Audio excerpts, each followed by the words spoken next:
엔비디아 지금 들어가는 게 나을까 좀 빠진 데면 들어갈까. 그거는 아마추어 중에 아마추어예요. 타이밍을 못 맞춰요. 좋으면 사고 안 좋으면 안 사는 거예요. 타이밍을 맞추는 거를 투자라고 착각하는 거예요. 테슬라의 진정한 미래는 트럼프에 달려있는 게 아니고 중국에 달려있다고 봐요. 중국의 경쟁을 어떻게 이기느냐가 중요한 것 같아요. 길게 봤을 때 돈을 벌 수 있는 방법이 남들이 모르는 거거든요. 30년 전, 20년 전에 한국에 투자했다 그러면 큰 돈을 벌었잖아요. 그래서 한국과 같은 나라가 어떤 나라가 될까?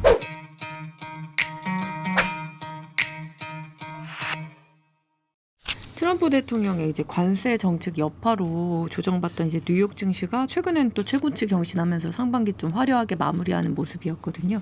대표님께서 올해 하반기 미국 증시 흐름 좀 어떻게 전망하고 계실까요? 전망은 힘들고요. 그런 거죠. 그러니까 제가 볼 때는 그 미국 기업들이 결국 경쟁력이 있구나. 미국 기업을 따라갈 수가 없겠구나. 그런 전 세계 돈이 반이 미국으로 들어오니까 그게 저는 계속 되면 미국 시장도 계속 좋아질 거라고 보거든요. 특히 이제 AI라든가 그런 아주 그 부가가치가 높은 산업에 미국 경쟁력을 따라갈 수가 없는 그거죠. 그러니까 미국 기업들이 너무 비싸긴 해요. 그러니까 뭐 엔비디아 같은 경우도 지금 거의 5천조의 그 시가총액이니까요. 한국 주시장이 다 해봐야 2천조, 2,300조, 2,200조인데 한 기업이 벌써 그렇게 크니까 미국의 경쟁력이 저렇게 했던 이유는 저는 그 교육이라고 보거든요. 교육 시스템이라고 보거든요. 미국 교육은 공부 잘하라고 하지 않잖아요.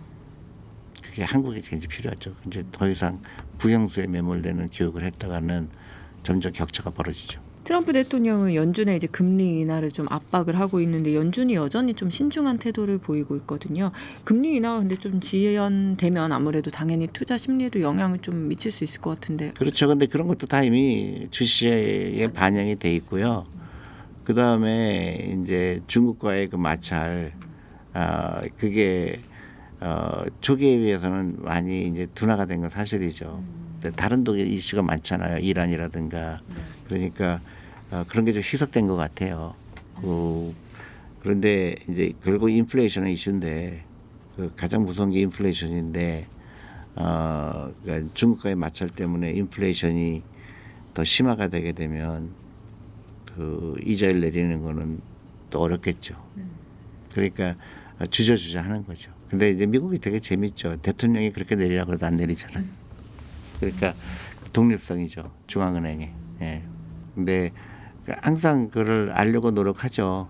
근데 제 생각으로 저는 이제 투자하는 입장에서는 중요하지 않다. 그럼 뭐 고려할 변수라도 있을까요? 내가 고려한다고 해서 달라질 게 없거든요. 나는 어떤 기업을 좋아하고 어떤 기업을 싫어하고 그게 중요하지. 내가 그 연준이 내린다고 해서 내가 갑자기 투자 금액을 늘린다든가 또 그 전혀 중요하지 않은 거에 사람들은 너무 알라 그러죠.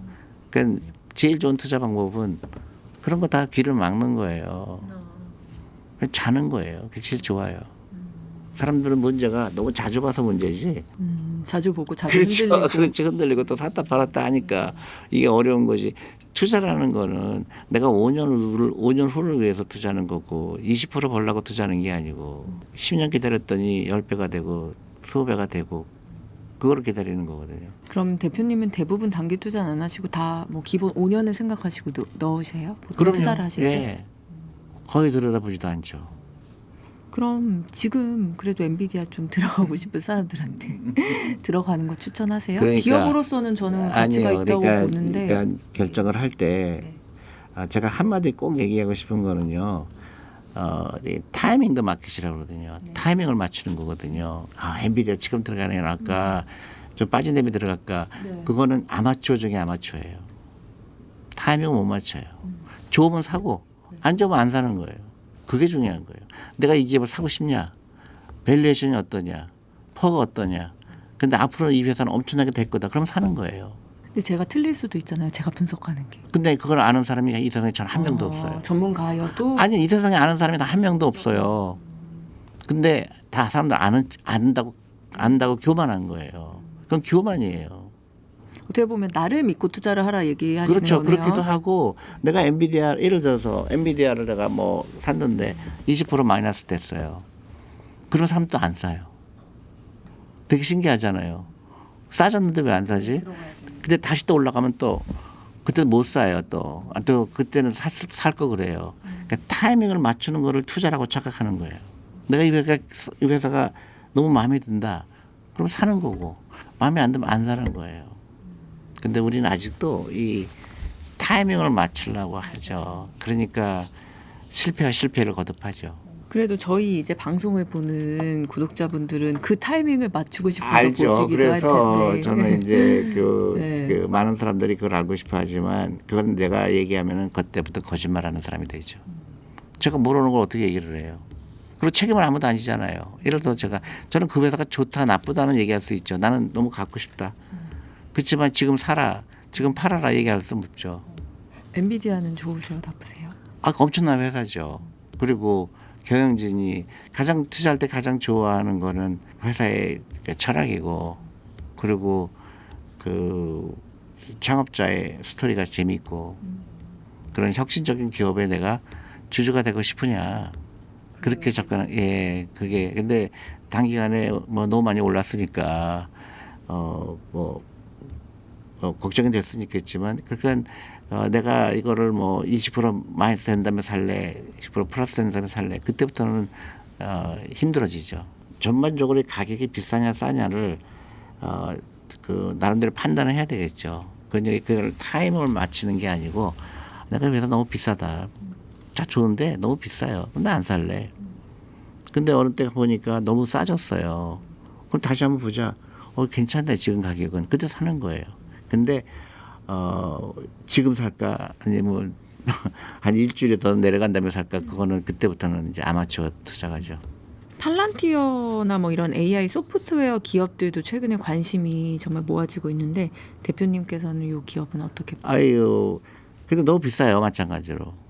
좋은데 퍼가 뭐 너무 그 살벌하게 비싸기 때문에 저 같으면은 한국 기업 싼 게 너무 많은데 그렇게까지 따라다닐 필요 없다고 생각해요. 예를 들어서 한국의 같은 회사인데 한국에 상장돼 있다는 이유 하나만으로 가격이 너무 싼 거예요.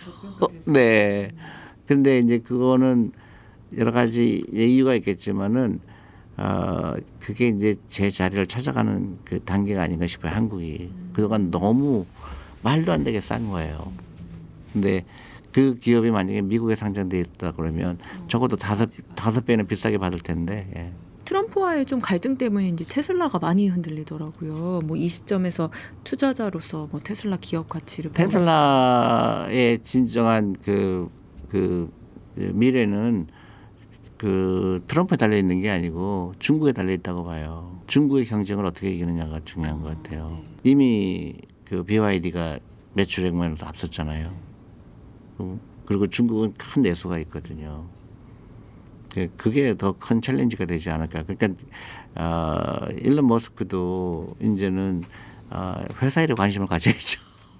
너무 회사 외적인 걸 하다 보니까 저는 장기적으로 봤을 때 테슬라를 좋아하긴 하지만 이 진짜 챌린지는 트럼프가 아니다. 중국과의 경쟁이라고 저는 그렇게 생각해요. 그럼 주식을 좀 막 시작하는 분들이라면 테슬라 같이 조금 빅테크 기업에 투자를 할까 아니면 뭐 원전, 우주, 항공 이렇게 좀 저평가된 섹터로 좀 투자. 저평가됐는지 어떻게 알아요? 그러니까 ETF 사는 게 제일 좋죠. 작은 돈으로 할 수 있으니까. 예. 국내 주식하고 이제 미국 주식하고 분산 투자를 하고 싶은 이제 분들이라면 그 비중을 좀 결정하기 어려울 것 같은데 대표님이 생각하시기에 여기에 어떤 기준, 뭐 어떤 원칙을 좀. 그러니까 저 같은 경우는 만약에 한국에 사시는 분이라면 한국 주식 비중을 당연히 늘려야죠. 그리고 가격 면에서 한국 주식이 싸고. 근데 그 미국 주식을 뭐 50대 50으로 가느냐 한국하고 또 30대 70으로 가느냐 그거는 본인의 마음인데요. 제일 위험한 게 제너럴라이즈 하는 거예요. 그러니까 한국 주식은 나빠, 미국 주식은 좋아. 난 미국 주식은 너무 비싸, 한국 주식이 싸. 이거 가장 위험하죠. 그 안에 내가 사고 싶은 회사가 어느 게 더 많으냐가 결정해야 되죠. 난 한국 회사는 별로 투자하고 싶지 않아. 근데 그거를 일반화해 갖고 하는 게 아니라 나는 한국에 사고 싶은 주식이 이런 주식이 있는데 거기에 ETF에 투자해야 돼. 거기에 속해 있는 ETF를 사야 되겠다든가 그렇게 결정해야 되는데 그러다 보니까 미국에 있는 주식들 사고 싶은데 미국은 너무 비싸요. 예를 들어서 그러면 아직은 미국에 내가 안 사야지. 그렇게 접근을 해야지. 단순히 미국의 몇 %. 근데 만약에 그것도 힘들다 그러면 50대 50도 괜찮아요. 네. 생각 많이 할 필요가 없거든요. 대표님은 그럼 실제로 투자하실 때 비중 뭐 어떻게? 저는 한국 주식이 많이 투자되고 있어요. 너무 싸고요. 그러니까 그 프라이스 북이 뭐 1 미만인 회사도 많고 또 퍼도 그렇게 높지 않고 그리고 회사는 계속 돈을 잘 벌고 있고 그런 회사들이 꽤 있거든요. 네. 그럼 초보 투자자 역시 조금 한국 주식을 접근하는 게 아무래도 조금은 당연하죠. 쉽겠죠. 한국 사람은 한국 주식이 더 재밌어야 되죠. 그리고 그게 또 중요한 게 우리는 이상하게 한국 주식에 대해서 거의 혐오에 가까워요. 그죠? 그래서 조롱하고 그게 굉장히 잘못된 거죠. 그 다음에 연금 등도 한국 주식에 투자 안 하겠다 그러고 저는 그게 정말로 이해가 안 가거든요. 우리 노후 자금인데 한국 기업이 잘 돼야 되잖아요. 그렇잖아요. 그래서 한국 주식에 들어가고 한국 주식의 시가총액이 커지고 그러면 자금 조달 코스트가 줄어들잖아요. 그러면 그래서 한국 증시가 좋아지고 한국 기업이 좋아지고 근데 그거를 이루기 위해서 우리가 뭘 해야 되느냐. 외국 자본이 들어와야 되거든요. 꾸준하게 한국 주식에 대해서 외국 사람들이 관심을 갖게 하려면 뭘 해야 될까. 그걸 연구해야 돼요. 그래서 꾸준하게 자금이 주시장에 들어와서 한국에 많은 혁신적인 기업이 생겨나고 거기에 자금 조달이 되고 그게 이제 선순환이 돼야 되는 거죠. 최근에는 이제 스테이블 코인, 뭐 금, 뭐 이렇게 대체 자산에 대한 관심도 좀 높잖아요. 대표님께서는 이런 대체 자산 투자 어떻게 보세요?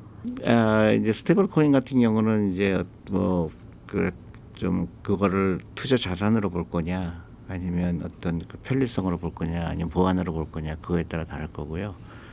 근본적으로 주식과 다른 거는 그런 금이나 은이나 이런 거는 일을 하는 자산이 아니잖아요. 쇳덩이에 불과하죠. 그래서 저는 아주 부자들은 그 투자를 하지만 나는 일반 사람들은 주식에 투자해야 된다고 봐요. 네. 네. 왜냐면 자산을 돈을 이익을 벌려고 하는데 투자를 해야지 가만히 있는데 가격이 올라가는 거는 국가 경제에 도움이 안 되죠. 특히 부동산 같은 경우는 가격은 오르지만 일하는 자산이 아니잖아요. 그래서 새로운 가치를 창출하는 건 아니잖아요. 그래서 기업에 투자하는 기업에 돈이 많이 들어가는 거죠. 그래서 미국이 이렇게 전 세계의 강대국이 된 이유 중에 결정적인 게 주식시장의 화랑이에요. 자본시장, 금융 산업이 발달했기 때문에 생긴 거거든요. 주식과 뭐 병행을 한다 이런 대체 자산을 그러면은 어떻게 비중을 좀 가져가는 게 좋을까요? 대체 자산 없어도 돼요. 주식만 있어도 돼요. 그리고 부동산 비중을 줄일 필요가 있고요. 대체 자산 투자 안 해도 된다라고 말씀을 해주셨는데 대체 자산 관련주에 좀 투자하는 건 괜찮다고 보세요?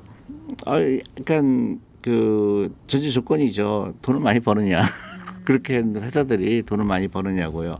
부동산에 나는 꼭 투자하고 싶은데 그렇다 그러면 내가 부동산을 사는 것보다 리츠에 투자하는 게 낫겠죠. 그것도 배당을 많이 주고 하니까 예를 들면 관련 산업이라고 볼 수 있죠. 미국이나 한국 외에 신흥국에 투자하는 건 좀 어떻게 생각하세요? 베트남이나 뭐 그런 인도나 이런데요. 내 전 재산 넣을 필요는 없지만 관심을 가질 필요는 있죠. 네, 왜냐하면 이제 주식이나 뭐다 길게 봤을 때 돈을 벌 수 있는 방법이 남들이 모르는 거거든요. 남들이 모르는 걸 미리 투자하는 거거든요. 예를 들어서 한국이 잘 안 알려졌을 때 30년 전, 20년 전에 한국에 투자했다 그러면 큰 돈을 벌었잖아요. 네. 그런 마찬가지죠. 그래서 한국과 같은 나라가 어떤 나라가 될까? 베트남도 그 중에 하나가 될 거고, 그 미리 남들이 잘 모를 때 투자하는 것도 좋은 방법이죠. 그렇지만 너무 많은 거 투자하면 위험하죠. 대표님이 좀 눈여겨보시는 뭐 이런 신흥국 시장이 있으세요? 저는 이제 그 옛날에 있던 회사에서 베트남 펀드를 출시한 이유가 그거였고요. 예. 이제 잘 봐야 되겠지만 앞으로 그 한국의 경제 성장률 이런 것처럼 그런 나라가 그러니까 우리가 인도도 그 중에 하나고요. 근데 관심을 갖는 건 중요하죠. 대표님이 그럼 보시기에 워렌 버핏 뭐 이런 세계적인 투자자들이 좀 추구하는 투자 철학이나 스타일에 뭐 공통점이 있을까요? 그러니까 그 워런 버핏 그분이 말한 것 중에 가장 내가 그 공감하는 게 예를 들어서 10년 동안 갖고 있지 않을 주식은 10분도 갖지 말라는 얘기가 있죠. 그래서 제가 일하던 스쿼드에서 할 때도 펀드 매니저들이 다 그런 생각을 갖고 있었어요. 그러니까 주식을 파는 순간 처음부터 사지 말았어야 된다 이런 생각을 갖고 있었어요. 그러니까 주식은 시간의 게임이고 그리고 일찍 시작할수록 유리한 거고 그리고 시간이 지날수록 그 변동성을 통한 변동성으로 인한 위험이 줄어들거든요. 그러니까 장기 투자하면 되는데 우리는 너무 똑똑해요. 그걸 맞출 수 있다고 착각을 하죠. 그 교만이거든요. 투자 상담 자격을 갖춘 MTNW 소속 어드바이저가 카카오톡 오픈 채팅에서 명쾌하게 종목을 무료로 상담해 드립니다. 이제 QR로 바로 참여하세요.